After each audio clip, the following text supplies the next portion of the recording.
Cara menanam cabai agar tumbuh subur dan berbuah lebat itu dimulai dengan cara olah lahan serta bagaimana cara melakukan perawatan tanaman cabai itu sendiri.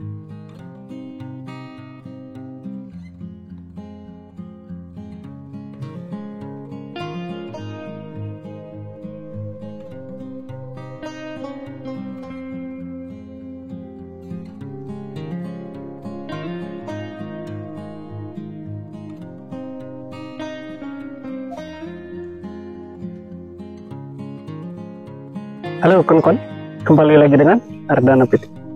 Hari ini kita akan membagikan teknik lagi bagaimana cara melakukan perawatan tanaman cabai agar tanaman cabai itu tumbuh sehat, tumbuh subur, dan berbuah lebat. Ini tentu menjadi keinginan semua para petani. Jika ini bisa dilakukan, maka kita akan mendapatkan keuntungan. Selain tanaman bisa sehat, subur, dan berbuah lebat, tentu tanaman harus mempunyai ketahanan penyakit. Nah, ini yang sangat penting sekali. Jadi apa-apa saja yang harus kita lakukan agar hal tersebut bisa kita dapatkan seperti yang sudah kita sampaikan tadi. Oleh karena itu, ikuti terus videonya, tonton sampai selesai agar tidak gagal paham. Seperti yang sudah kita sampaikan tadi, kita akan membagikan tip atau membagikan cara bagaimana caranya melakukan perawatan tanaman cabai agar tumbuh subur, agar berbuah lebat.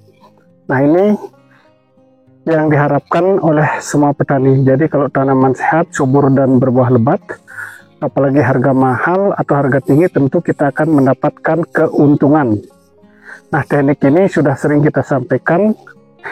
Yang terpenting adalah cara olah lahan. Nah, cara olah lahan ini sangat menentukan hasilnya, kawan-kawan. Selain cara olah lahan agar tanaman bisa tumbuh subur dan berbuah lebat, kita harus tahu, khususnya bagi para petani cabai, harus tahu kondisi lahan itu. Apakah lahan itu subur atau tidak. Nah, itu tekniknya. Dan yang kedua adalah tahu cara merawat tanaman itu sendiri. Artinya, apa-apa saja yang harus kita berikan, apa saja yang harus kita lakukan agar tanaman itu tetap tumbuh subur dan berbuah lebat. Teknik yang kita lakukan cara olah lahannya adalah kita melakukan penebaran namanya kapur dolomit. Nah, kita tebar langsung kawan-kawan di atas bedengan dengan kapur dolomit. Nah, mengapa kita menebar kapur dolomit? Itu tujuannya agar tanah menjadi baru. Artinya kalau penebaran kapur dolomit itu bertujuan menaikkan pH dan menyuburkan tanah, kawan-kawan. Nah, setelah kita tebar kapur dolomit, kita menambah namanya pupuk pertipos. Jadi kapur dolomit, pupuk pertipos, dan kita menambah namanya pupuk kandang. Nah, setelah 3 bahan tersebut kita tebar di atas bedengan, baru kita cangkul lagi bedengan itu dengan maksud agar 3 bahan tersebut tercampur merata di atas bedengan dengan tanah. Dengan demikian, maka kesuburan akan menjadi merata di atas bedengan. Tetapi bagi kawan-kawan yang tidak menggunakan pupuk kandang, itu bisa hanya memberikan kapur dolomit, pertipos, bisa ditambah NPK 15 seperti Ponska, kawan-kawan. Itu tekniknya. Tetapi setelah kita mencangkul semua bahan tersebut di atas bedengan, ini yang perlu diperhatikan cara olah lahan ini. Kita harus melakukan penyiraman dengan E4. Kalau tidak ada E4, bisa menggunakan M21. Nah, disiram di atas bedengan itu secara basah. Nah, mengapa kita perlu melakukan penyiraman E4? Itu tujuannya kita melakukan fermentasi pupuk di bedengan langsung. Nah, itu tekniknya, kawan-kawan. Jadi kalau tidak disiram dengan E4, proses fermentasinya biasanya tidak berjalan bagus. Nanti menyebabkan kalau kita menanam cabai, biasanya tanaman sangat mudah diserang penyakit, khususnya penyakit layu, kawan-kawan. Nah, setelah kita siram, baru kita rapikan bedengan dan dilakukan penutupan mulsa. Nah, setelah ditutup mulsa, usahakan jangan melakukan pelobangan mulsa. Jadi setelah ditutup, dibiarkan. Kalau kita biasanya melakukan pendiaman itu sampai 30 hari. Nah, cukup lama. Nah, inilah proses yang sebenarnya, kawan-kawan. Jadi semakin lama kita diamkan, proses fermentasinya semakin bagus. Nanti hasilnya juga akan bagus. Nah, setelah 30 hari kita buat lubang, kita kocor lagi dengan menggunakan asam umat, trichoderma, dan silika karbon.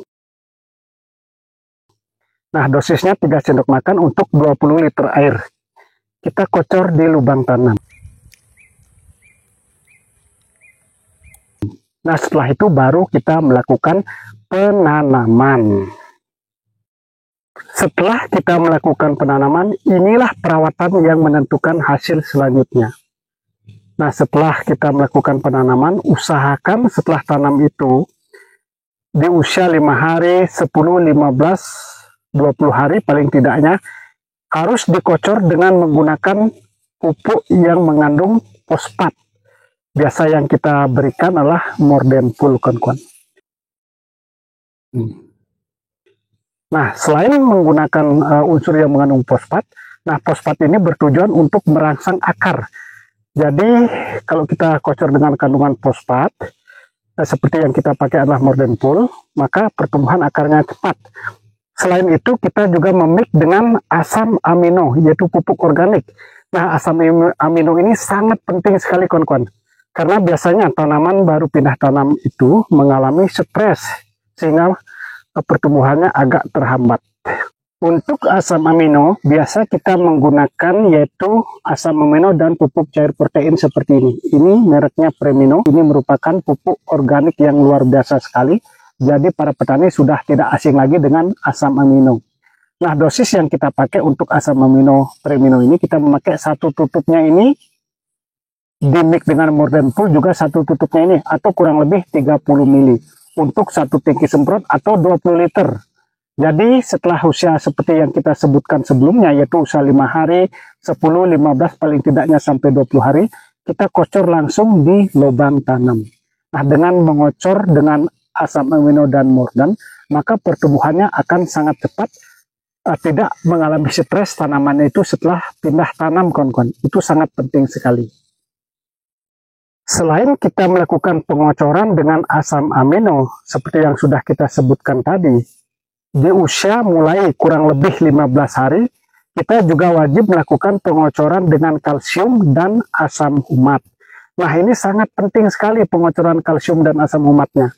Karena kondisi lahan biasanya seperti yang sudah kita sampaikan sebelumnya, ada yang tanah subur, ada yang kurang subur. Nah, pengocoran kalsium bertujuan agar tanaman tidak mudah diserang jamur dan menguatkan batang.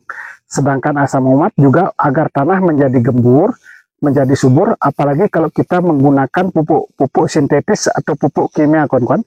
Jadi, dengan pengocoran asam umat, tanah akan kembali menjadi subur. Nah, itu tekniknya. Interval pengocoran kalsium paling tidaknya 7 hari sekali. Sedangkan untuk asam umat bisa dilakukan 15-20 hari sekali. Kalau itu kita lakukan, maka tanaman akan menjadi sehat, menjadi subur. Perawatan selanjutnya yang perlu diperhatikan adalah masalah keriting daun. Jadi keriting daun ini sebelum kena, bagusnya kita melakukan antisipasi penyeprian. Nah, di usia 10 hari, wajib kita melakukan penyeprian insektisida. Bisa menggunakan merek dagangnya seperti Apidor, dimix dengan fungisida. Jadi tujuan kita memix dengan fungisida agar tanaman tetap aman dari serangan jamur. Nah, bisa menggunakan fungisida bisromil, nanti di rolling dengan Kopsid 77 atau bahan aktif tembaga hidroksida, kawan-kawan. Itu yang kita lakukan.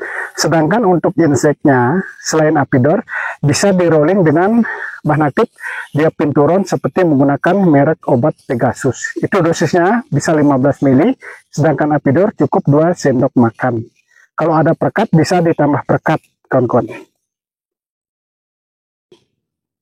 Nah, kalau tanaman sudah memasuki fase pembuahan atau fase generatif, kita juga menambah suplemen tanaman menggunakan Kalinet. Jadi ada kandungan kalium, fosfat, dan boronnya. Seperti itu. Agar buah semakin lebat, tanaman tumbuh semakin subur, perlu kita menambah namanya pupuk susulan dengan butiran atau granul. Nah, pupuk susulannya ditaruh di lubang pupuk seperti ini. Nah, kita taruh di sini, jangan di lubang tanam. Nah, seperti ini jarak tanaman kurang lebih 60 kawan-kawan. Kita buat lubang lagi di tengah-tengah seperti ini. Nah, pupuk susulan bisa menggunakan Vertipos Dimix NPK Grower. Kalau tidak ada NPK Grower, bisa menggunakan KNO3 yang putih. Nah, perbandingan untuk NPK Grower 1 kilo, Vertipos 2 kilo. Kalau menggunakan KNO3 yang putih, bisa perbandingan 5:1. Vertipos 5 kilo, KNO3-nya 1 kilo. Nah, dengan demikian maka pertumbuhan akan semakin sehat tanamannya, semakin subur dan berbuah lebat seperti ini. Dalam perawatan tanaman cabai, yang terpenting adalah pengocoran kalsium. Jadi jangan sampai tidak dikocor kalsium, kawan-kawan. Kalau tidak dikocor kalsium, nanti batang tanaman menjadi lembek, tanaman sangat mudah diserang penyakit khususnya jamur. Seperti kalau tanaman sudah berbuah seperti ini, sangat mudah diserang namanya patek atau antraknosa. Jadi sebelum kena antraknosa, lebih bagus melakukan pencegahan.